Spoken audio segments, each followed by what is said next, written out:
My perfect boyfriend was arrested for being a pervert. The rug has been pulled out from under my life this week and I don't know what to do. For the past few months I 32 female have been dating the most perfect guy 32 male. We met on a dating app but had friends in common too.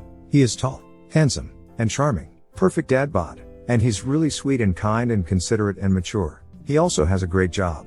And multiple degrees. He's nerdy. And he made me laugh. And we had so much fun together. Literally the perfect boyfriend. We were getting serious and planning for the future and stuff. We were really into each other. And all my friends and family met and loved him.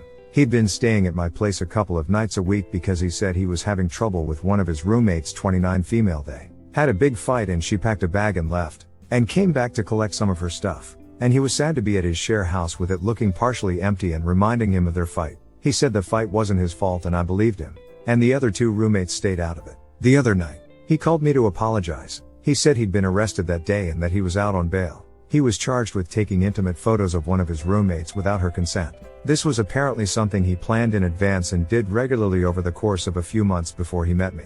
He apologized for dragging me into a mess, said he knew I wouldn't want to see him again because of the arrest and that it was fair enough, and said he was devastated that he'd lost a future with me.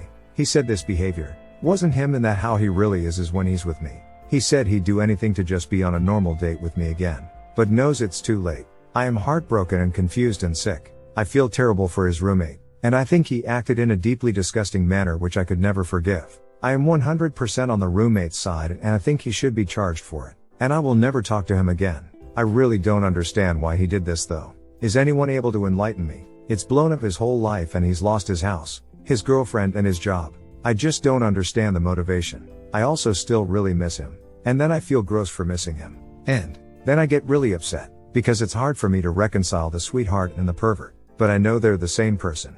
I think I am still in denial a little bit. Any advice? All my memories of our time together are poison. And the thought of X makes me feel queasy. Knowing I was having it with someone who would spy on a woman like that. I don't know how to get over it. Too long didn't read. My perfect boyfriend was arrested for secretly taking photos of his female roommate before we met and my head is exploding.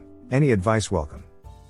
People do shit like that because they think they can get away with it. He wasn't considering the impacts this might have on his life or his victim's life. I wouldn't be surprised if it turned out that he'd been doing this for much longer and with more people, but just never got caught before. He did it because he wanted to. Most likely, he enjoyed the power over her. And to an extent, he likely enjoyed the thrill of deceiving everyone else in his life as well, yourself included. And he lied to you about the person he is and who he wanted to be. What he really wanted, what his actions tell us he truly wanted, was not to get caught. He wanted to prey on his roommate and maintain the illusion of a normal relationship with you. I know you're in shock and you want a deeper answer, but the simplest one is most likely to be true. He got off truly on power, deception and violation of consent. It's pretty clear from your brief conversation with him that he is still making some excuses and hasn't actually come to terms with the choices he made to harm others. Best to be rid of him forever. Dangerous sort of man. The things he's saying sound a lot like he's testing the waters here, stating he's who he really is around you. That he's devastated. That he's sure you won't want to see him again, someone really emotionally tangled. Or who has been conditioned from events like past trauma to have a misalignment of what a good person is and does. Would go no. I am sure you didn't mean it. We can work it out. And then he's got a new power trip on tap. Most people when they start dating do try only to show the best of themselves, but it's things like trying not to fart. You know. What makes a guy like this so dangerous is that he's aware of how to manipulate and doesn't see anything wrong with it. People aren't people to folks like this, they're just for his benefit. And he just tried to play you like a fiddle. Chilling.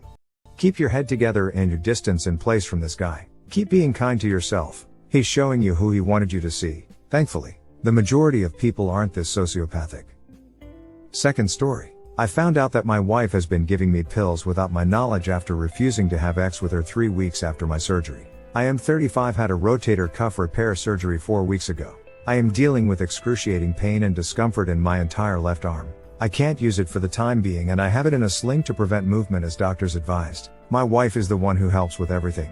She works, handles my care, and takes care of the house. I am desperate to go back to work, but it still hasn't been determined when I am going to be able to go back yet. It depends on my recovery and overall health. My wife tried to have sex several times, but I've turned her down every time. We've had fights about it despite explaining that I am at the beginning of my recovery and that I needed to control my pain first because I really wasn't feeling like being intimate. She tried brushing it off, but I turned her down whenever she tried to initiate. She'd go on a rant about doing everything for me and called me selfish for treating her like that. After that she stopped mentioning it. In the past few days she started bringing me lots of orange juice to drink. At first I thought nothing of it except her insisting that I drink constantly. The juice smelled, looked, and tasted normal. I started experiencing symptoms that I haven't experienced after my surgery, which was very strange. I don't know, I thought I was getting nauseous and drowsy because of my pain. I also kept forgetting about stuff and feeling sleepy most of the time. I've accidentally saw a tablet of ketamine at the bottom of the closet. I asked my wife about it and she told me it belonged to her sister and that she forgot at our home.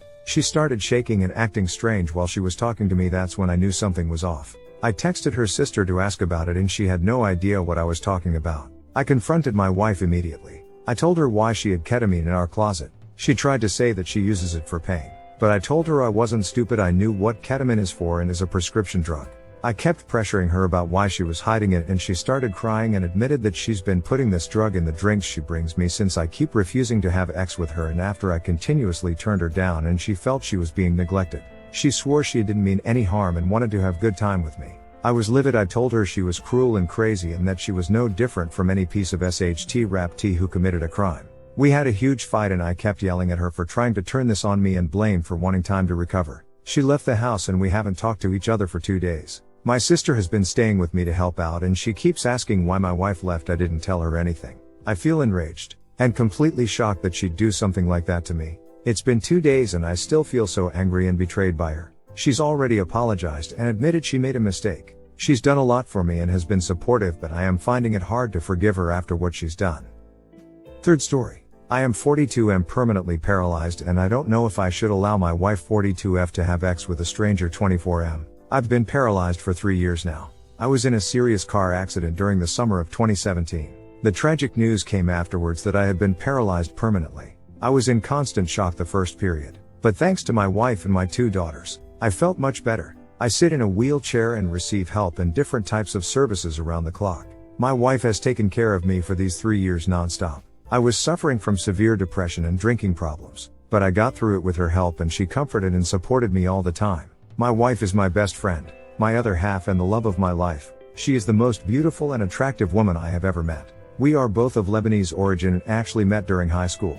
We fell in love and got married immediately after graduating. And then we moved to San Diego, California to start a life here together. In the US, she received lots of offers from fashion companies and the beauty industry but declined everything because she studied law. She eventually became a lawyer and has been amazing. Since a young age, we have both been very sexually active and had a really good life before my car accident and have always had a good relationship. Since the accident, of course, we haven't been able to have intercourse, and we have talked about it from time to time. She's never given the impression that she's feeling bad because we can no longer have it, but I notice it when I look at her. She is a much more tired person, often stressed and much more aggressive than usual. All this has made me think about what the future will look like. I am a jealous but at the same time realistic man. We are still young. And my wife is a human being as well. I have no feeling and have no desire. On the other hand, she's completely healthy and feels the desire for sex. She has masturbated, used sexual objects, but it's not enough and I can see it clearly. I talked to her last week about how she felt and I asked her to be completely honest with me. She hugged me and cried. After our conversation, I learned that she really needed to have intercourse, that she had tried her best for the past 3 years, but that she had a hard time seeing herself remain sexless for the rest of her life. This was sensitive and difficult to handle, so we asked our female neighbor of 12 years for help and recommendations. The only alternative was that my wife would have to meet a man with whom she would only have a sexual relationship. And that was exactly what our neighbor suggested.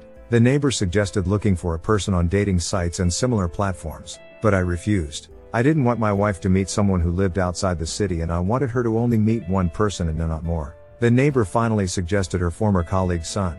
He's just 24, typical all-American guy, and a soldier who recently returned from tours in Iraq. My wife and I got to see pictures of him. My wife blushed and was emotional. Our neighbor said she could arrange everything, talk to the guy and his mother and arrange a meeting between him, my wife and me to discuss rules and boundaries. My wife hugged me and said the decision is mine.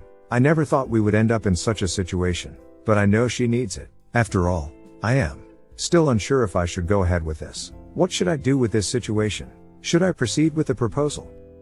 I am so sorry you went through this, and even more sorry for his roommate. I think he did this because he never thought he'd face serious consequences for it. That's the usual reason for things like this. He thought he could get away with it. And now he's devastated that he actually is facing real consequences proportional to what he did. He's a great guy, when he knows his actions will be held against him. But now you know what he is willing to sink to. If he thinks nobody will know, most people probably hopefully don't have that big of a gulf between what they do when others know and what they will do when others will not know. I don't think there is much you can do to get over it other than time. However, I think you did everything right. It doesn't sound like you necessarily missed any warning signs. This was just bad luck. And we all take a risk whenever we decide to trust another person. Sometimes, we will get hurt, but I still think those risks are worth it. Because we lose even more if we never extend trust. You got hit with some very bad luck.